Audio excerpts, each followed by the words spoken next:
हिमाचल प्रदेश में कोविड-19 पॉजिटिव के कुल मिला के 76 केसेस हुए हैं और इस वक्त 34 केसेस एक्टिव है और 3 डेथ्स हुए हैं।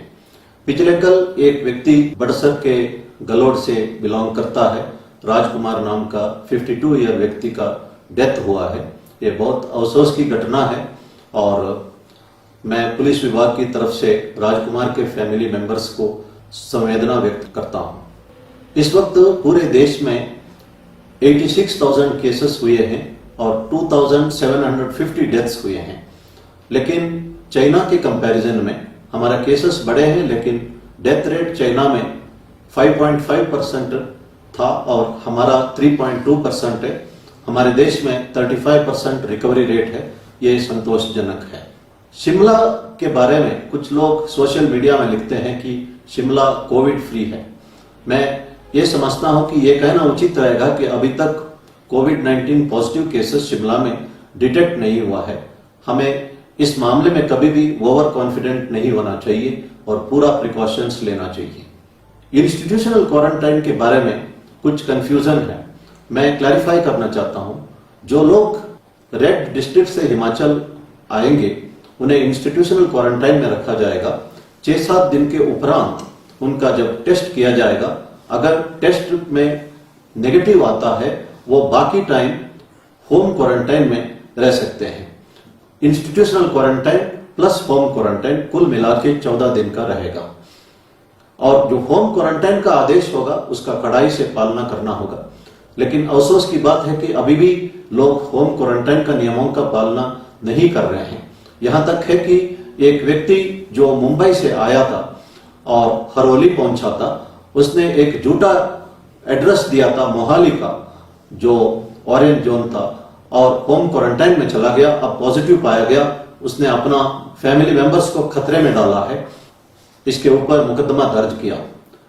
इस तरह का जो हरकतें बहुत ही निंदनीय है। हम सबको एक रेस्पॉन्सिबिलिटी समझना चाहिए और पूरा प्रिकॉशंस लेना चाहिए। जो हिमाचली विदेशों में फंसे हैं वे अगर हिंदुस्तान आना चाहते हैं तो जो रेसिडेंट कमिश्नर हिमाचल भवन दिल्ली के ऑफिस को संपर्क कर सकते हैं। उन्हें नोडल ऑफिसर बनाया गया है। ये हमारे ध्यान में आया है कि कुछ एक मकान मालिक टेनेंट्स को तंग कर रहे हैं और एडवांस रेंट मांग रहे हैं और यहां तक है कि 1 साल तक का एडवांस भी मांग रहे हैं। ये सही नहीं है। इस वक्त लोग स्ट्रेस में हैं और परेशान हैं। कईयों ने नौकरी खो लिया, कईयों ने तनख्वाह नहीं ले पा रहे और इस हालात में इस तरह का डिमांड करना सही नहीं है। मैं मकान मालिकों से अनुरोध करता हूं कि वे लोगों का दुख तकलीफ इस हालात में समझे और ऐसा ना करें। कुछ एक अच्छी घटना भी हमें देखने को मिला है। कुल्लू में एक व्यक्ति राजस्थान से आया था, उन्हें होम क्वारंटाइन का आदेश दिया गया था, लेकिन वो अपने घर से 16 किलोमीटर दूर क्वारंटाइन में रहा और अपने घर तक नहीं गया। और दूसरा एक इंस्टेंस हमारे नॉलेज में आया है कि सरकाघाट में कोरोना पॉजिटिव की वजह से एक व्यक्ति की डेथ हुई थी और उसका गेहूं का फसल काटने के लिए उसके गांव से तमाम लोग इकट्ठा होकर उन्होंने फसल काटा। लोगों में एक यूनिटी भी देखने में मिला है। बहुत सारे लोग, मेजॉरिटी लोग जो है होम क्वारंटाइन का नियमों का कड़ाई से पालना कर रहे हैं। मैं इन सबको धन्यवाद करना चाहता हूं। प्रधानमंत्री जी ने कहा है कि लोकल को बढ़ावा देने के लिए वोकल होना जरूरी है और लोकल को ग्लोबल प्रोडक्ट में पहुंचवाना है। प्रधानमंत्री जी ने आत्मनिर्भर भारत की बात भी कही है और इसके लिए इकोनॉमिक पैकेज भी उन्होंने घोषणा की है। इसके उपरांत वर्ल्ड बैंक ने हिंदुस्तान को $1 बिलियन की घोषणा भी की है। यह एक पॉजिटिव डेवलपमेंट है। इसके बारे में सोशल मीडिया में तरह तरह की बातें लिखी जा रही है। मैं 1-2 बात इस संदर्भ में कहना चाहता हूं। एप्पल कंपनी के मालिक स्टीव जॉब्स ने कहा है, when you do things with passion for quality you make wonders. जब गुणवत्ता के लिए एक जुनून होता है हमारे अंदर और उस दिशा में हम काम करते हैं, गुणवत्ता बढ़ाते हैं, तो हम एक चमत्कार कर सकते हैं। यह चमत्कार स्टीव जॉब्स ने किया है, आज Apple iPhone, Apple iPad, Apple laptop दुनिया भर मशहूर हुआ है। ये संभव है। इसके अलावा हम देख सकते हैं जो गुच्ची हो या वर्सैक हो, इटली के छोटे कस्बों से ये शुरू हुआ है। गुच्ची का मालिक एक टेलर का बेटा था और ये लिफ्ट ऑपरेटर था और उसने घुड़सवारों के लिए बैग बनाना शुरू किया। बैग की क्वालिटी में कॉन्सेंट्रेट किया। आज दुनिया भर में बैग्स गुच्ची ब्रांड का मशहूर हुआ है। यही कहानी वर्सैक प्रोडक्ट का है। अमेरिका में कैलिफोर्निया में जो मैकडोनाल्ड ब्रदर्स एक रेस्टोरेंट चला रहे थे, रे क्रॉक नाम का एक व्यक्ति, उसका कस्टमर्स का संख्या देख के उसने मैकडोनाल्ड का फ्रेंचाइजी लेके पहली बार 1955 में इलिनॉइस में एक मैकडोनाल्ड रेस्टोरेंट शुरू किया। उसका कंसंट्रेशन था क्वालिटी पर, लेस प्राइस पर और क्विक डिलीवरी पर और हाइजीन पर और टेस्ट पर। 10 साल में 700 मैकडोनाल्ड रेस्टोरेंट्स अमेरिका में खुल गए और आज दुनिया में 119 राष्ट्र से ऊपर राष्ट्रों में मैकडोनाल्ड रेस्टोरेंट्स खुले हुए हैं। ये संभव है। इसी तरह कर्नल सैंडर्स नाम का एक व्यक्ति, सीनियर सिटीजन, 65 इयर्स का व्यक्ति, केंटकी में रहता था। उसके पास पैसा नहीं था, लेकिन उसका एक चिकन रेसिपी लोग पसंद करते थे, उनका दोस्त पसंद करते थे। उन्होंने केंटकी से बाहर निकले और अपना चिकन रेसिपी को बेचने में लगे रहे। 1008 जगह पर उनका रेसिपी रिजेक्ट हुआ है और 1009वां जगह पर उनका रेसिपी एक्सेप्ट हुआ है। उसके बाद द रेस्ट इज हिस्ट्री। आज KFC, केंटकी फ्राइड चिकन का जो आउटलेट दुनिया भर में मशहूर है और कर्नल सैंडर्स का फोटोग्राफ KFC के बाहर हमें देखने को मिलता है। यह संभव है। भारतवर्ष में बहुत सारा रेसिपी है। हम चाहे तो इसको भी हम ग्लोबलाइज कर सकते हैं। इसके लिए एक ग्लोबल विजन की जरूरत है। कहा जाता है कि failure is the stepping stones to success. हमेशा तुरंत सक्सेस नहीं मिलता, लेकिन क्वालिटी इंप्रूव करना, लगे रहना हमारा सक्सेस के लिए बहुत ही जरूरी है। और दूसरी चीज जो आवश्यक है वो है राष्ट्रभक्ति। देश प्रेम की वजह से कई देशों ने तरक्की किया है। जापान देश द्वितीय महायुद्ध के उपरांत तबाह हो गया था।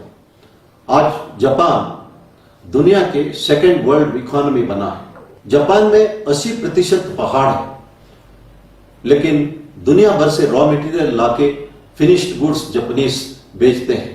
60-70 के दशक में सबसे घटिया माल को जापानी माल कहा जाता था। उन दिनों में जो जापानी स्टूडेंट्स जो अमेरिकन यूनिवर्सिटी में पढ़ते थे, जब दूसरे लोग जापानी प्रोडक्ट का मजाक करते थे, तो उस वक्त ये स्टूडेंट्स अपना जेब से उस चीज का कीमत चुकाते थे और कहते थे, अनुरोध करते थे कि किसी को यह मत कहना कि जापान देश का प्रोडक्ट डिफेक्टिव रहा है। ये उनका पेट्रियोटिज्म था और क्वेस्ट फॉर क्वालिटी था, quest for striving for excellence था। जैसे मैंने कहा है कि पैशन फॉर क्वालिटी और पेट्रियोटिज्म, ये दोनों जापान में देखने को मिलता है। इसी वजह से जापान एक समृद्ध राष्ट्र बना है। दूसरा एग्जाम्पल हम दे सकते हैं जर्मनी का। द्वितीय महायुद्ध के उपरांत जर्मनी सरेंडर किया और जर्मनी का कब्जा हुआ। अमेरिका, रशिया, ब्रिटेन और फ्रांस काफी साल तक कब्जा रहा। कब्जा छुड़ाने के उपरांत जर्मनी फिर से एक समृद्ध राष्ट्र बना है। इसके पहले भी पहला महायुद्ध के उपरांत जर्मनी तबाह हुआ था। द्वितीय महायुद्ध के पहले जर्मनी फिर समृद्ध राष्ट्र बना हुआ था। मैं एक छोटी सी एग्जाम्पल बताना चाहता हूं। जर्मनी में कोलोन के नजदीक एक छोटी सी टाउन है जिसका नाम जोलिंगन। वहां पे एक सब्जी की दुकान में 2 बोर्ड लगे हुए थे।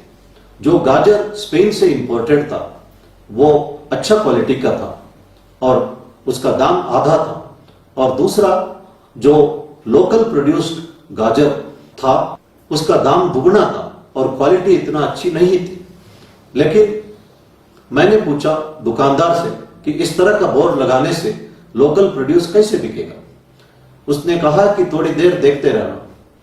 आधा घंटा में मैंने देखा कि जो लोग आते थे वे लोकली प्रोड्यूस्ड जो गाजर है जो उतना अच्छा क्वालिटी का नहीं था और दुगना दाम देख के उसको खरीदते गए। मैं इसको देख के हैरान हुआ।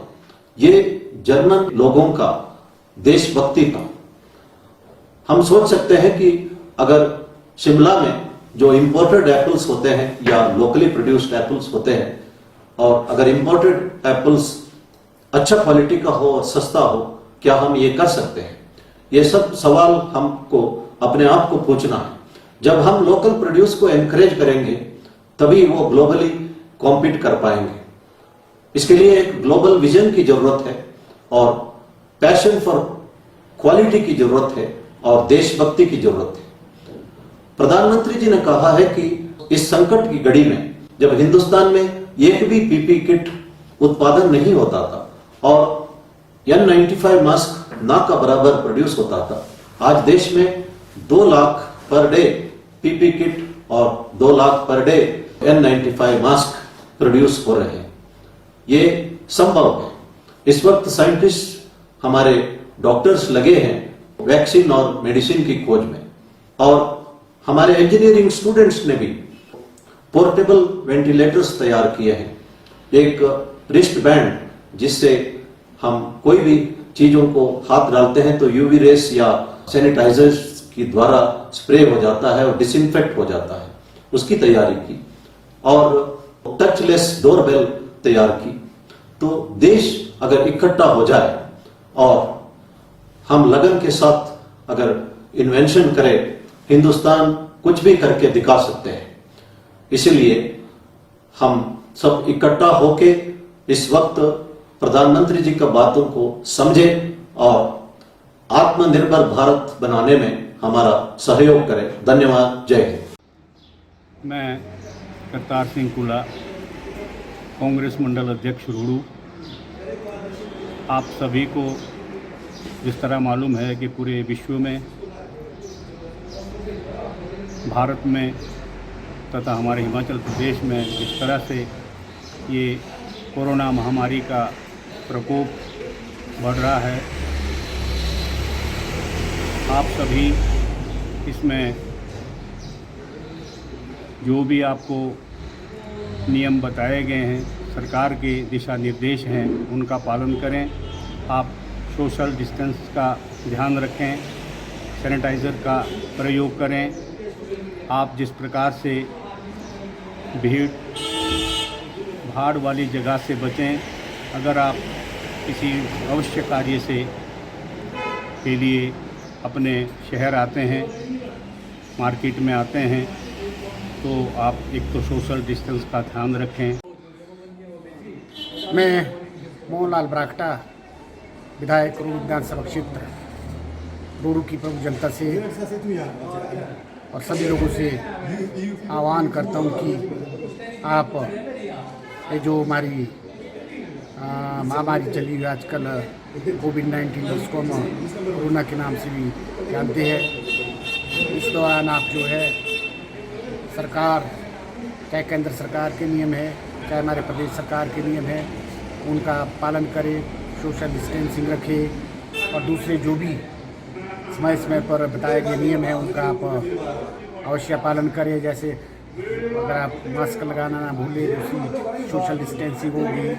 और ख़ासकर मेरी आप लोगों से अपील है कि भाई भीड़ भाड़ वाले इलाके में से अवॉइड करें अपने आप को जाने में। और बाज़ार, जहाँ तक बाज़ार की बात है, आप बाज़ार केवल। मैं सुरेंद्र कुमार रेडकर, वाइस चेयरमैन जिला परिषद शिमला। मैं जिस तरह से आप सभी जानते हैं कि पूरे हिंदुस्तान में, पूरे देश में जो ये महामारी का प्रकोप दिन प्रतिदिन बढ़ रहा है, मैं सभी अपने रूड़ू विधानसभा क्षेत्र के, अपने हिमाचल प्रदेश के सभी नागरिकों से यही अपील करना चाहता हूँ कि आप लोग अपना सोशल डिस्टेंस बनाए रखें और अपने मास्क का प्रयोग करें। और जब भी आप लोग मार्केट में कोई ज़रूरी सामान लेने के लिए आएंगे, उसमें आप लोग मार्केट तभी आए अगर कोई ज़रूरी सामान लेना हो, वरना अपना सामान ज़रूरी सामान लेकर अपने घर को जाए, अपने घर और परिवार के साथ। नमस्कार मित्रों, मैं उप प्रधान ग्राम पंचायत निचार, जिला महामंत्री भाजपा जिला किन्नौर। मैं आप सभी जनमानस से अपील करता हूं कि ये वैश्विक महामारी कोरोना को हराने के लिए आप अपने घर पर रह कर के ही सरकार का सहयोग करें। मुंह पर मास्क लगा करके घर से बाहर निकले, सैनिटाइजर का प्रयोग करें और सोशल डिस्टेंसिंग का ख्याल रखें। अपनी सुरक्षा अपने हाथ। नमस्कार मित्रों।